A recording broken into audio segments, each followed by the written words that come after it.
Before we dive into today's story, if you're enjoying the content, make sure to hit that like button and subscribe to the channel.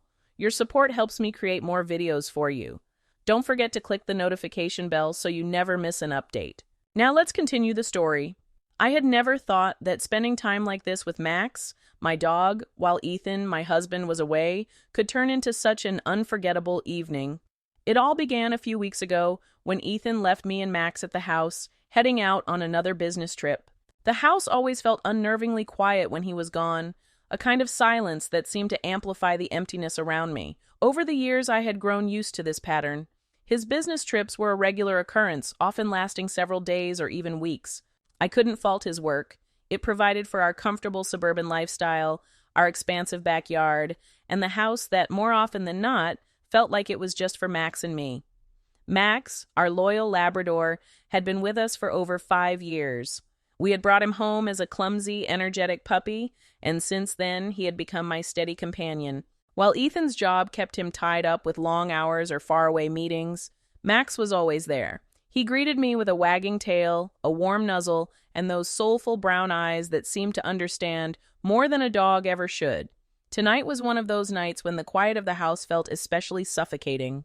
I tried to fill the silence with music, television, and even an audiobook, but nothing worked. Dinner was a lonely affair, a reheated plate of leftovers from the previous night.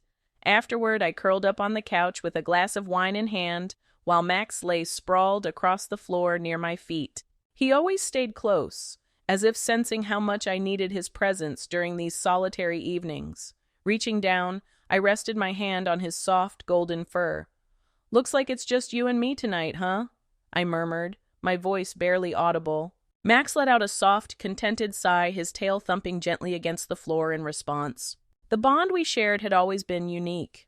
Max was more than a pet. He was my confidant, the one who filled the empty spaces left by Ethan's frequent absences.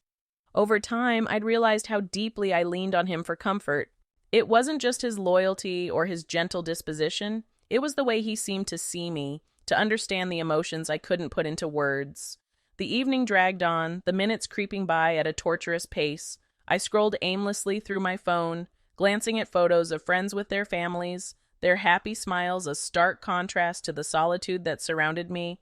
Their lives were full of noise and chaos, a stark contrast that made the silence in my own life feel even more profound. Max shifted beside me, resting his head on my lap, and I couldn't help but smile. At least I wasn't completely alone. My fingers glided through his soft fur, the warmth of his body a quiet comfort against mine. "You're such a good boy," I murmured gently. His tail wagged in response, and he let out a contented sigh. Moments like these made me grateful for him, for the uncomplicated and unconditional love he gave so freely. It wasn't the same as having Ethan here, but it was enough to make the loneliness a little more bearable. Eventually, the wine began to weave its soothing spell, softening the sharp edges of my thoughts as I sank further into the couch. Max adjusted himself again, curling up closer to me, as if his presence could shield me from the emptiness of the house. I reached down, my hand trailing along his back, and before I even realized it, I began talking to him.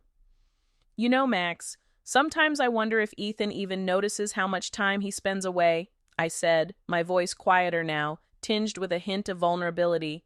"I mean, I understand. He's busy, he's doing what he has to do, but sometimes I just wish he'd be here." Max's ears twitched at my words, and he lifted his head to look at me, his brown eyes filled with an uncanny sense of understanding that sent a pang through my chest. It was absurd, of course, to believe he truly comprehended my feelings, but in that moment, it felt so real. "You get it, don't you?" I continued, my hand still moving rhythmically through his fur. "You're here. You always are." The room grew quieter, the only sounds the gentle hum of the refrigerator and the soft rhythm of Max's breathing. My hand rested on his side, feeling the steady rise and fall of his chest, a grounding presence I hadn't realized I needed. The oppressive silence of the house seemed to ease with him beside me, transforming into something almost comforting. As the night stretched on, I found my thoughts drifting back to the life Ethan and I had built together. It wasn't bad by any means. We had a lovely home, financial stability, and a routine that worked for the most part. But somewhere along the way, that life had started to feel hollow, as though something vital was missing. I couldn't quite pinpoint when it began, but the distance between Ethan and me had grown a silent chasm neither of us seemed willing to confront. Max nudged my hand with his nose, pulling me out of my thoughts. I glanced down at him and smiled, grateful for the distraction. "Thanks, buddy," I said, scratching behind his ears. "You always know when I need you, don't you?" His tail wagged, and his eyes sparkled with a warmth that sent a bittersweet ache through my chest. Moments like these reminded me just how much Max meant to me and how deeply he had become intertwined with my life in ways I hadn't expected. He wasn't just a dog. He was a lifeline, a constant presence reminding me I wasn't truly alone. I stayed curled up on the couch with Max for hours, his presence easing the weight of the evening until it didn't feel so heavy anymore. By the time I finally rose to head to bed, I felt lighter, more at peace. As always, Max followed me, his steady steps trailing close behind. He settled into his bed at the foot of mine, his familiar spot. Turning off the light and sinking into the mattress, I whispered into the quiet, "Good night, Max. Thanks for being here." And then something hit me, an unexplainable jolt. The way his eyes looked at me in that moment stirred something inside.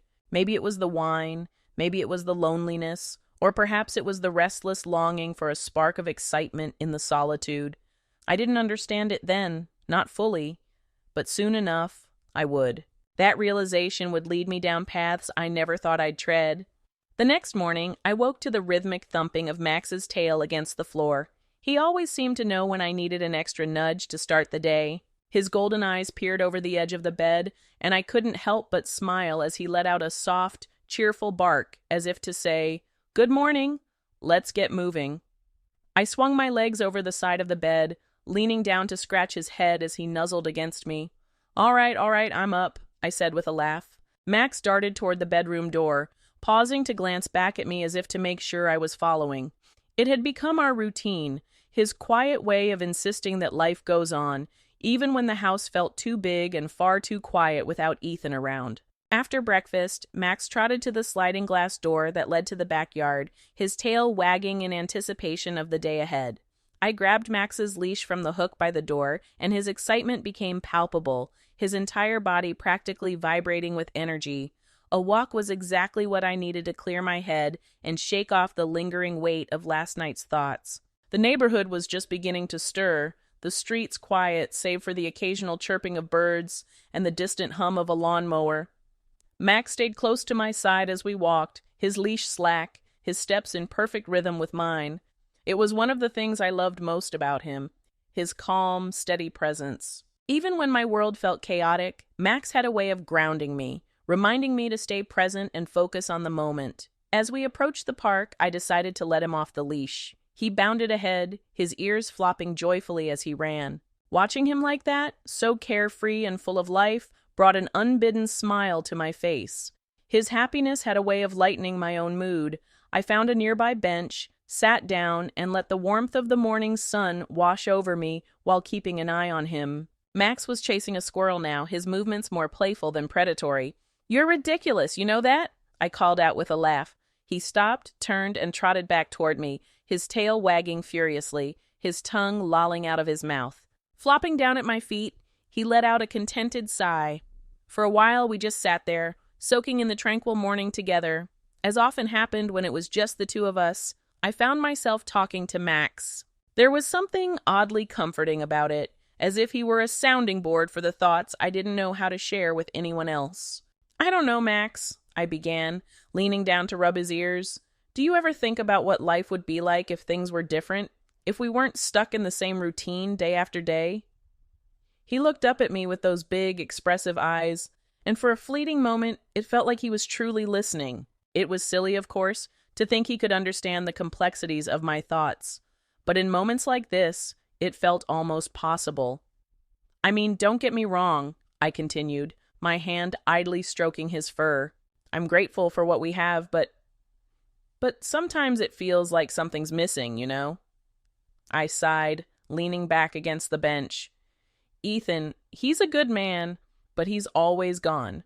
And when he's here, it's like we're just going through the motions." Max let out a soft whine, resting his head on my knee. A pang of guilt surged through me. "I'm sorry. I said, reaching down to scratch the top of his head. "You shouldn't have to listen to me ramble about all this." But Max didn't seem to mind. He stayed right there, his head on my knee, his tail wagging slowly and steadily, as if to reassure me. Moments like these reminded me just how much I depended on him, not just as a pet, but as a companion, a friend who was always there when I needed him most. As the morning wore on, we made our way back home. I spent the rest of the day tackling chores, the kind of mundane tasks that helped pass the time. Max followed me from room to room, his constant presence a quiet comfort. No matter where I went, he would flop down in the corner, his eyes tracking my every move, as if silently saying, "I'm here. Don't worry." Later that evening, after dinner, I found myself back on the couch with Max curled up beside me. The loneliness that usually hung heavy during Ethan's absences was still there, but it didn't feel as oppressive as it had the night before. Max had a way of filling the empty spaces, of making the silence less unbearable. But even then, there was still something missing. And each time I glanced at Max, it was as if he was telling me he could fill that void. I reached down to stroke his fur, letting my fingers trail along the soft waves of his coat. "You're a lifesaver, you know that?" I said softly, my voice barely above a whisper. "I don't know what I'd do without you." Max let out a gentle sigh, his tail thumping lazily against the couch. I smiled, leaning back and finally allowing myself to relax for the first time all day. The warmth of Max's body against mine was grounding, a quiet comfort that nothing else seemed to provide. As the evening wore on, I found myself reflecting on the bond we shared. It wasn't just his loyalty or companionship, though those were undeniably a part of it. It was the way Max seemed to truly see me, to understand me in a way that felt almost human. He was more than just a dog. He was a reminder that even in the quietest, loneliest moments, I wasn't entirely alone. We stayed on the couch long after the sun had dipped below the horizon, the two of us wrapped in the quiet warmth of our shared space. It wasn't the life I had envisioned for myself, but in that moment, it felt like enough. The days blurred together, the routine of my life steady but uninspiring. Ethan's return was delayed yet again, another business trip stretching longer than planned. I told myself I was fine with it. After all, I'd grown used to his absences. But as the days dragged on, I found myself leaning on Max more and more. It was late in the afternoon when I stood at the kitchen sink, scrubbing dishes, while Max sprawled in the doorway, his ears flicking in response to the faint sounds of the neighborhood.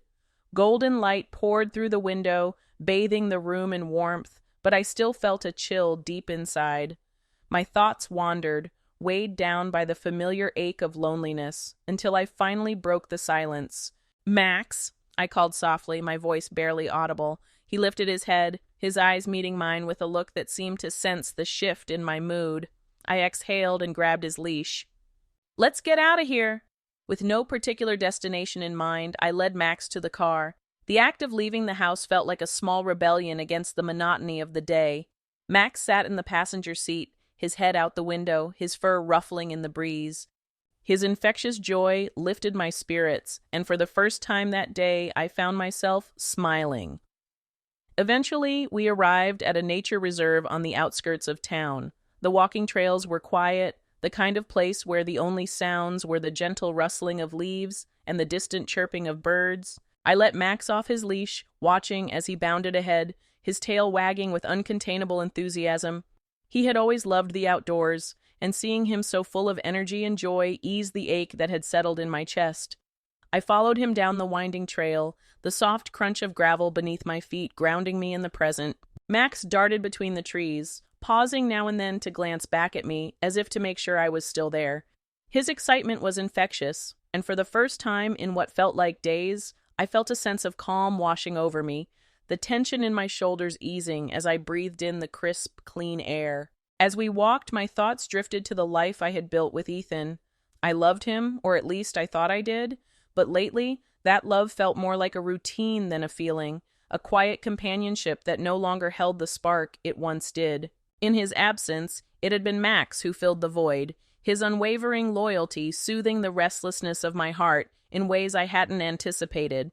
We came across a quiet clearing, and I found a seat on a fallen log, watching as Max explored the area. His tail wagged as he sniffed around, his curiosity endless, and his joy infectious. Eventually, he wandered back to me, flopping down at my feet with a contented sigh.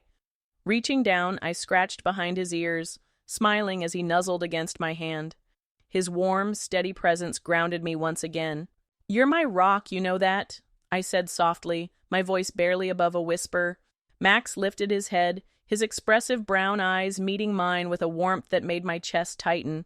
Moments like this reminded me just how much he meant to me, how his presence had become a lifeline in a world that often felt too quiet. As the sun dipped lower in the sky, casting long golden shadows across the clearing, I stayed there with Max. The two of us were cocooned in the peace of the moment, where time seemed to slow, and for once, the silence felt like solace rather than loneliness. The world outside the reserve seemed to fade away until it was just Max and me. In that stillness, I felt an unfamiliar sense of clarity, as though the weight of my thoughts had been lifted, leaving me free to simply exist. As we made our way back to the car, I realized how much I had needed this escape from the house, from the routine, and from the endless thoughts that had been circling in my mind. Max trotted beside me, his steps perfectly in sync with mine, and a wave of gratitude washed over me. He wasn't just my dog, he was my constant, my anchor, the one thing that made the loneliness bearable. The drive home was quiet, the setting sun painting the sky in hues of orange and pink. Max curled up in the passenger seat, his head resting on his paws, his steady, rhythmic breathing filling the silence. I reached over and rested my hand on his back, feeling a peace I hadn't realized I was searching for. When we arrived home, the house felt less empty, less oppressive. Max followed me inside, his tail wagging happily as he settled onto his bed near the couch. I sank into the cushions, letting out a breath I hadn't realized I was holding, and felt a quiet sense of contentment.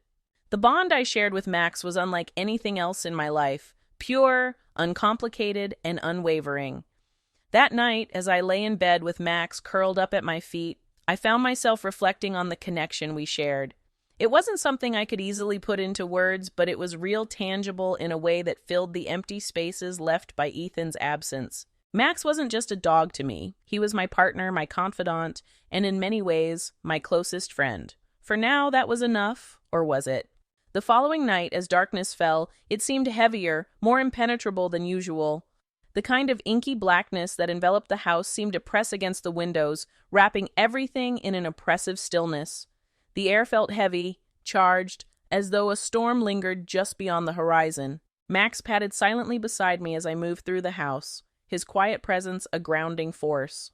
I hadn't bothered to turn on the lights, letting the faint glow of the moon guide my steps as I made my way to the couch. I sank into the cushions, and Max immediately settled beside me, resting his head on my lap. The silence in the house felt overwhelming, a stark reminder of how much space Ethan occupied even when he wasn't here. My hand drifted to Max's fur, stroking it absent-mindedly as my thoughts swirled.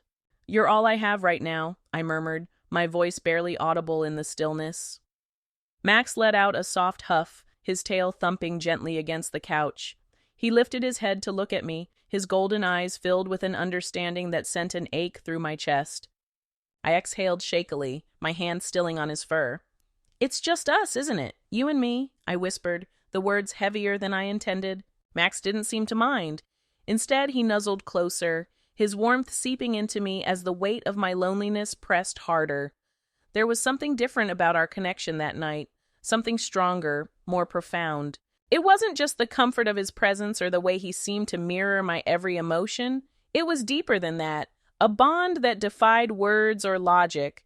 I leaned back into the couch, closing my eyes as I let myself sink into the moment, the quiet, the warmth of Max's body against mine. Time seemed to blur as we stayed like that, the two of us cocooned in the stillness. My hand drifted to his head, my fingers tracing along the soft contours of his fur.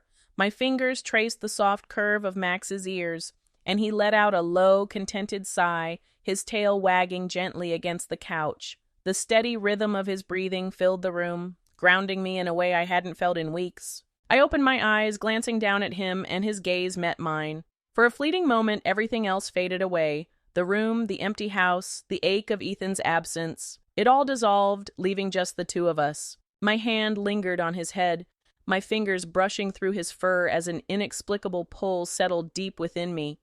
The connection was so strong, it left me breathless.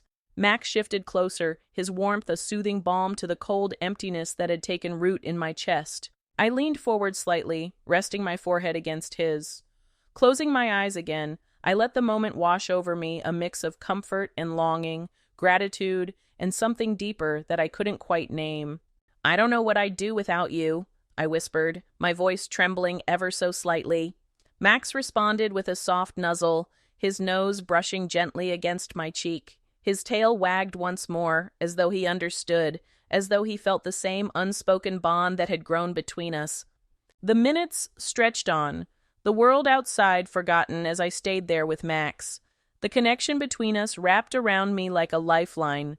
It wasn't just his presence, his loyalty, or his constant companionship. It was the way he made me feel seen, understood in a way I hadn't felt in years. I wasn't sure how long we stayed like that, but when I finally pulled back, my heart was racing, and my breaths came shallow and uneven.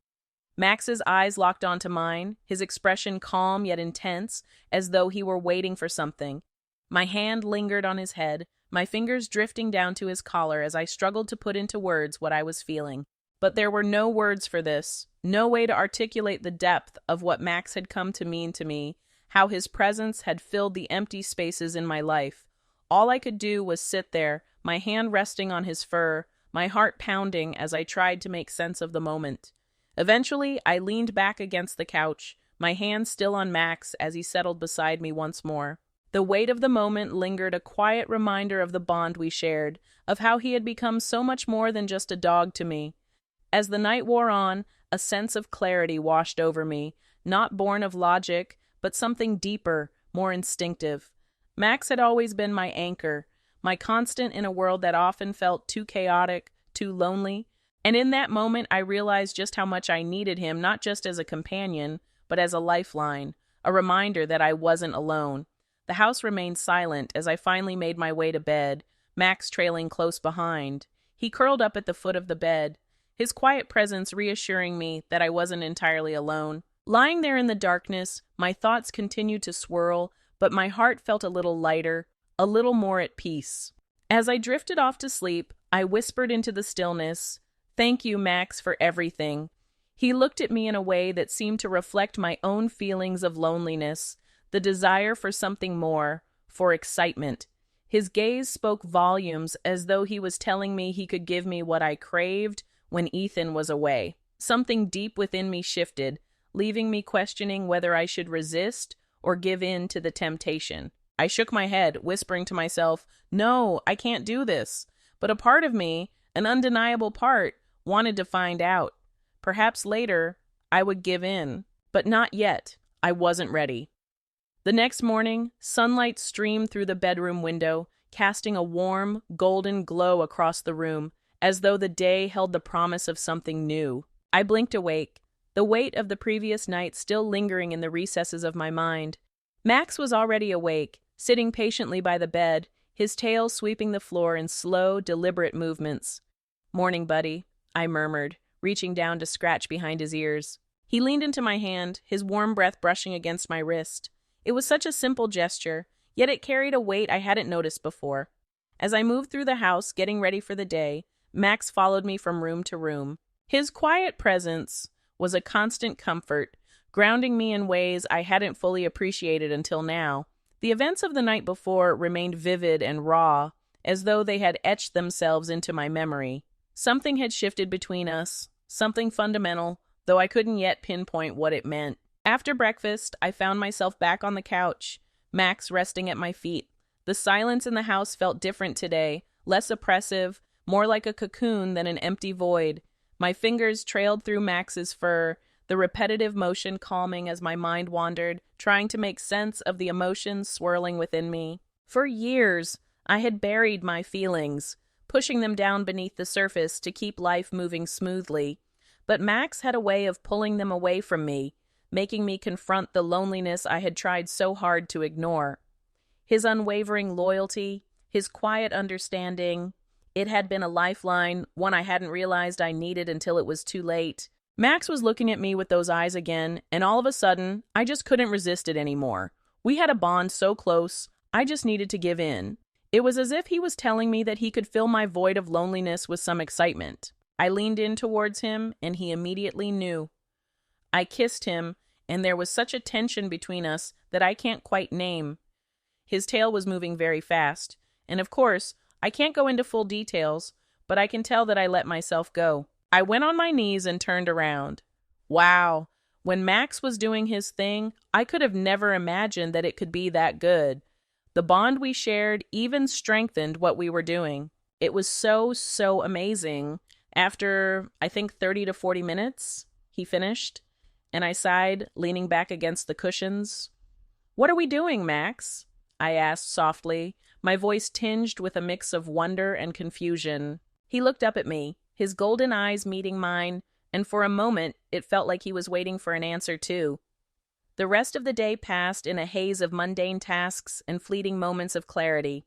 I folded laundry, cleaned the kitchen, and walked Max through the neighborhood, all the while feeling the weight of the bond we shared pressing against me. It wasn't something I could ignore anymore, no matter how hard I tried. By the time evening rolled around, I felt restless, a nervous energy thrumming through me that I couldn't quite shake. I grabbed Max's leash and headed out the door, needing to clear my head.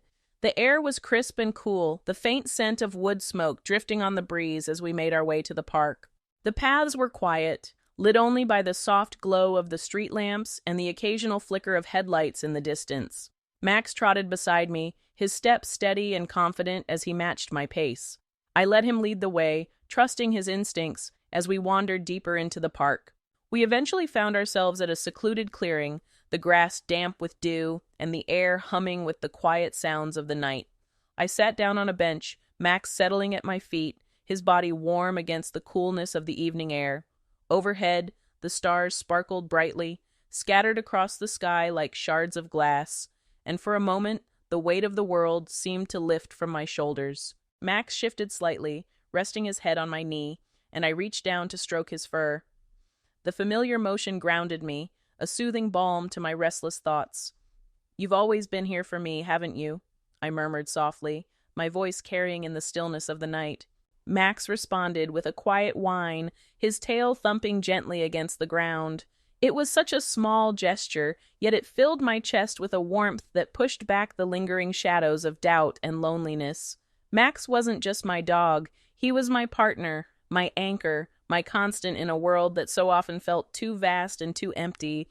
As the minutes stretched into hours, I found myself speaking aloud, the words spilling out as though a dam had finally broken. I told Max about my fears and doubts, about the ache of a marriage that had become more routine than connection.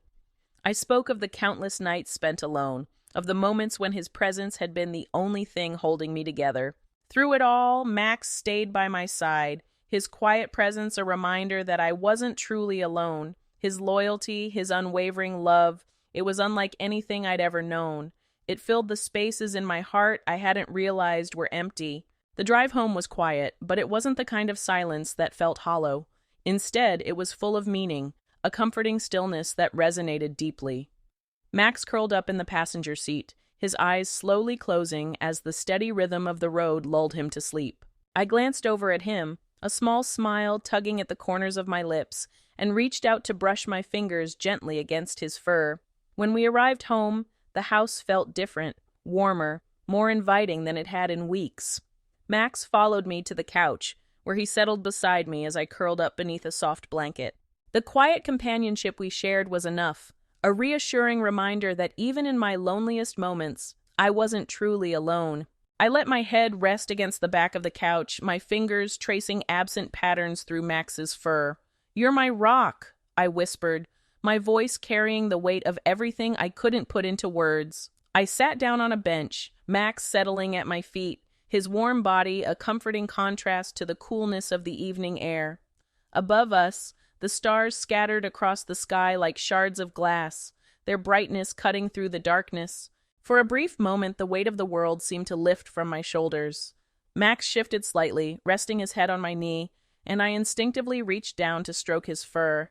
The familiar motion grounded me, a soothing ritual in the stillness of the night.